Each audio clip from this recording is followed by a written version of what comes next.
Hello friends, welcome back to कहानी वज 0.4। तो आज की कहानी है सौतेली माँ ऐसी होती है। ईशा बचपन से ही बहुत ज़िद्दी थी। बिना माँ की बच्ची थी, इसलिए सब लोग उसे संभालते थे। दादी की तो लाडली थी। उसके पापा अजय की दूसरी शादी करने का प्रयास चालू था, पर यह 7 साल की बच्ची कैसे भी करके अपने पापा का रिश्ता जुड़ने नहीं देती थी। उसकी दोनों नानी और दादी उसे समझा समझा कर थक गई। बेटा, सभी सौतेली माँ बुरी नहीं होती। हम हैं ना, तुम्हें अगर तकलीफ़ दी तो हम उस पर चिल्लाएंगे, डांटेंगे, लेकिन उसके मन में बार बार यही डर आ रहा था कि सौतेली माँ मुझे तकलीफ़ देगी।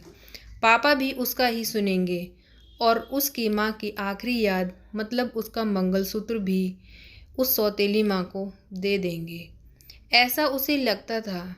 सभी को टेंशन हो रहा था कि उसे कैसे समझाएं। उसकी माँ मतलब सरिता एक्सीडेंट में 2 साल पहले इस दुनिया से चली गई। तब से लेकर अब तक उस बच्ची को सभी संभालते थे, पर उसकी ये ज़िद ज़रा ज़्यादा ही थी। कैसे बताएं अभी इसे। उसकी दादी ने उनकी ही मौसेरी भाई का लड़की पसंद कर ली थी। उसकी भी शादी होकर तलाक हो गया था और उसे एक लड़का भी था, पर यह बच्ची सुनने को तैयार ही नहीं थी। वह लड़का है मतलब सब उससे ही प्यार करेंगे, मुझसे नहीं, ऐसा मन में वहम बिठाए वो इस शादी को होने नहीं देगी। ऐसी ज़िद पकड़ कर बैठी थी। उसकी ज़िद के आगे अजय भी नहीं बोल सका। दोनों दादी और नानी काफ़ी चिंतित हो गईं। बाद में सरिता की माँ ने समस्या का समाधान निकाला। सरिता की एक दोस्त अनीता, जिसकी उम्र हो चुकी थी, इसलिए उसकी शादी तय नहीं हो रही थी, उसके घर जाकर नानी ने सब हकीकत बताई। वह सब सुनने और समझने के बाद भी अनीता शादी के लिए तैयार हो गई। इस वजह से दोनों नानी और दादी काफ़ी खुश हो गए। अब अजय क्या कहता है, इसकी उनको चिंता हो रही थी। खुद सास ही बोल रही थी, इसलिए जमाई तैयार हो गया। लड़की को मिलने के लिए अजय ने अनीता से मिलने का तय हुआ। मुलाकात के दिन अजय ने अनीता से कहा कि मैं सिर्फ ईशा के भविष्य के लिए और अपनी माँ की इच्छा के लिए तैयार हुआ हूँ। मेरी तरफ से बाकी कोई भी उम्मीद मत करना। ये सुनते ही उसे बहुत बुरा लगा, पर कितने दिन घर वालों के ताने सुनूं, इसलिए अनीता तैयार हो गई और शादी भी हो गई। उसके घर की परिस्थिति इतनी अच्छी नहीं थी कि उस वजह से उसके माँ बाप ने अनीता को कोई भी जेवर नहीं दिया और ईशा ने अपनी माँ का मंगलसूत्र भी नहीं देने दिया। बाद में सरिता की माँ ने अनीता की माँ बनकर सब कुछ किया। ईशा अनीता को बहुत परेशान किया करती थी। ओ सौतेली माँ, ऐसा कहकर उसे पुकारती थी।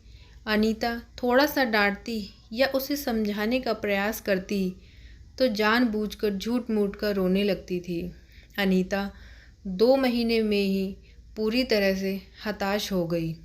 दोनों दादी और नानी को पहले ही सब कुछ पता था, इस वजह से वह अनीता को कुछ नहीं बोलती थी। वह उल्टा उसे ही बोलती थी कि मारोगी तो भी चलेगा, पर अजय को यह सब सहन नहीं होता था। जब परिस्थिति हाथ से निकलने लगी तो अनीता ने उसकी सहेली को, जो एक स्कूल टीचर थी, उसके साथ मिलकर एक प्लान बनाया और अजय को असली परिस्थिति का सच का पता चले, इसलिए ईशा के ड्रामों का वीडियोस बनाकर उसे दिखाया। पहले अनीता को ही गलत समझने वाला अजय सारी सच्चाई से अवगत हुआ और उसने दोनों को धन्यवाद दिया। प्यार से ईशा को समझाया कि इसके आगे तुम्हें अनीता के साथ अच्छा बर्ताव करना होगा, उसकी सब बातें सुननी होगी। हालांकि ईशा ने काफ़ी तमाशा किया, पर उसकी साइड लेने वाला कोई भी नहीं है, ये उसे समझ में आ गया। उसको अनीता पर बहुत गुस्सा आता था। अनीता उसे बहुत समझाती थी। धीरे धीरे अनीता और अजय का रिश्ता भी सुधर रहा था, पर पति पत्नी जैसा रिश्ता उनमें नहीं था और वो अजय ने उसे पहले ही बता दिया था। अनीता को बहुत बुरा लगता था। उसने अपनी इच्छाएं अपने मन में ही दबा दी। ईशा को उसने सौतेलापन कभी भी नहीं दिखाया, पर ईशा मात्र उसके साथ झगड़ा ही करती थी। धीरे धीरे ईशा बड़ी होती गई। अजय हमेशा काम के लिए बाहर ही रहता था। अनीता ईशा के लिए हमेशा तैयार रहती थी। उसने ईशा को बहुत प्यार से समझाने की कोशिश की, पर अनीता को हमेशा असफलता ही मिली। उसमें अजय की माँ हमेशा बीमार रहती थी। उनकी वह देखभाल करती थी। उन्होंने एक बार अनीता को बुलाकर बताया कि मुझे बहुत चिंता होती है इस ईशा की, पर अब नहीं होती। तुम हो ना, अभी मेरा कुछ भी हो जाए चलेगा, पर तुम्हारे लिए मुझे बहुत बुरा लगता है। जिस बच्ची के लिए तुम इतना करती हो उसकी उसे कीमत ही नहीं है। तभी अनीता मुस्कान के साथ बोली, ईशा को देखते हुए बोली, उसने मुझे हमेशा गलत ही समझा। हमेशा की तरह ईशा ने अनीता से बहुत झगड़ा किया। अजय के घर पर आते ही उसने सब कुछ झूठ बताया, पर उसने भी ईशा को ही सुनाया। गुस्से से ईशा ने खाना भी नहीं खाया और अनीता ने भी खाना नहीं खाया। ईशा को समझाने के लिए गई तो अनीता ने कहा, मुझे तुम्हारी माँ की जगह नहीं चाहिए। उसकी आखिरी निशानी मतलब उसका मंगलसूत्र भी नहीं चाहिए। मुझे सिर्फ तुम माँ बोलकर पुकार लो, मेरे लिए उससे बड़ा कोई पुरस्कार नहीं होगा। जिस दिन तुम ऐसा करोगी उस दिन मुझे ममता का गहना मिल जाएगा। वही मेरा खरा पहला गहना होगा। इस पर ईशा सुनेगी तब ना। जैसा था वैसे ही सब चालू रहा। कई दिनों बाद दादी की तबीयत बिगड़ी।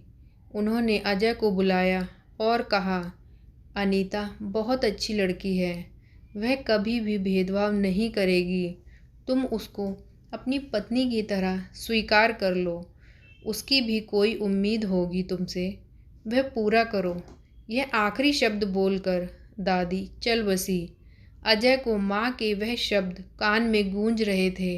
महीना हो गया तब भी वही शब्दों का विचार करके गैलरी में शांत बैठा था।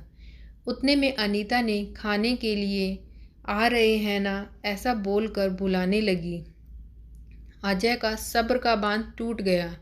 वह अनीता के गोद में सिर रखकर बहुत रोने लगा। आज 5 साल बाद पहली बार अजय ने अनीता को छुआ। अनीता घबरा गई। उतने में ईशा वहाँ आ गई। इस वजह से वह विषय वहीं पर ख़त्म हो गया। कई दिनों बाद वापस सब नॉर्मल हो गया। दोनों ही अब शरीर से मन से नज़दीक आ गए थे। ईशा को समझ आने के बाद वह ज़रा अच्छा बर्ताव करने लगी। अभी उसकी 12वीं की परीक्षा थी, इसलिए अनीता उसके टाइम टेबल सब ठीक से संभाल रही थी। कुल मिलाकर सब अच्छा चल रहा था। ऐसे में उनकी खुशियों को नज़र लग गई। अजय का भी एक्सीडेंट हो गया और वह भी गुज़र गया। अभी अनीता और ईशा वह दोनों ही थी एक दूसरे के लिए। जो भी सेविंग थी उस पर घर चल रहा था। अनीता तो ग्रेजुएट नहीं थी, इस वजह से उसे नौकरी मिलने में दिक्कत आ रही थी। छोटी मोटी नौकरी करके वह घर का खर्चा चला रही थी। अनीता की सब सेविंग्स उसने ईशा के लिए रख दी। अब ईशा को प्यार हो गया था मुकुल नाम के लड़के से। इस वजह से अनीता ने उसका प्रेम विवाह कराने का सोचा। सब लोग अच्छे हैं, ईशा भी खुश रहेगी, ऐसा उसे विश्वास था। पर मुकुल की माँ खड़ूस थी। अजय के जाने के बाद उनकी परिस्थिति भी अच्छी नहीं थी। ईशा ने शादी के बाद ज़्यादा गहने नहीं लाई, इसलिए ससुराल वाले उसे तकलीफ़ दे रहे थे। उसकी सास कि सहेलियां घर पर आई थीं नई दुल्हन से मिलने, तब अनीता की सौतेली माँ के बारे में बुरा भला बोल रही थी। सौतेली माँ है ना, इसलिए ऐसा जानबूझकर किया होगा। सब कुछ खुद के लिए रख लिया होगा और बेटी को लंका की पार्वती बनाकर सिर्फ मंगलसूत्र पहनाकर भेज दिया और हंसने लगी। अभी उसका खुद पर नियंत्रण टूट गया। मेरी माँ की आखिरी याद मतलब ये मंगलसूत्र है जो मेरी इच्छा थी कि इसे मैं ही पहनूं। यह मंगलसूत्र मेरी माँ का आशीर्वाद का हाथ है और मेरी अनीता माँ को बुरा भला बोलने का तुम्हें कोई हक नहीं है। आज वह है इसलिए मैं हूँ। उन्होंने मुझे हमेशा अच्छे संस्कार दिए, डिसिप्लिन सिखाया, संयम रखना और बड़ों का सम्मान करना। ये सब बातें कोई भी उम्मीद ना रखते हुए सिखाया। पापा के जाने के बाद भी उन्होंने कमाए हुए एक पैसा भी खुद पर ना खर्च करते हुए सब पैसे मुझे दिए। कभी भी सौतेलेपन उन्होंने मुझे नहीं दिखाया। मेरे लिए उन्होंने खुद का बच्चा तक नहीं होने दिया। पर मुझ पागल को कभी ये समझ में ही नहीं आया। उन्होंने मुझे सिर्फ़ और सिर्फ प्यार किया। मुझसे उन्हें एक चीज़ चाहिए थी जो मैं कभी उन्हें नहीं दे पाई। सब औरतें एकदम सोच में पड़ गईं कि आखिर वह कौन सी चीज़ चाहिए थी। उन्होंने ईशा से पूछा उन्हें क्या चाहिए था। सच में बहुत महंगा गहना होगा, इसीलिए तो उन्होंने इतना एडजस्ट किया होगा। बातचीत हो ही रही थी, तभी वहाँ अनीता आई और औरतें खुसुर फुसुर करते हुए हंसने लगी। अनीता मन में डर गई। ईशा ने ऐसा क्या किया होगा कि ऐसा जो ये औरतें मुझे देख हंस रही हैं। तभी ईशा ने अनीता को गले लगाकर प्यार से माँ बुलाया। दोनों माँ बेटी सब भूलकर एक दूसरे की बाहों में गुम हो गई। औरतें जब कानाफूसी कर रही थीं, तभी ईशा बोली, आप सबको वह गहना देखना था ना, यही माँ बुलाकर ममता का गहना उसे चाहिए था। अनीता को तो रोना आ गया। दोनों अजय और दादी की फ़ोटो के सामने खड़े रहकर उनको हाथ जोड़कर खड़े थे।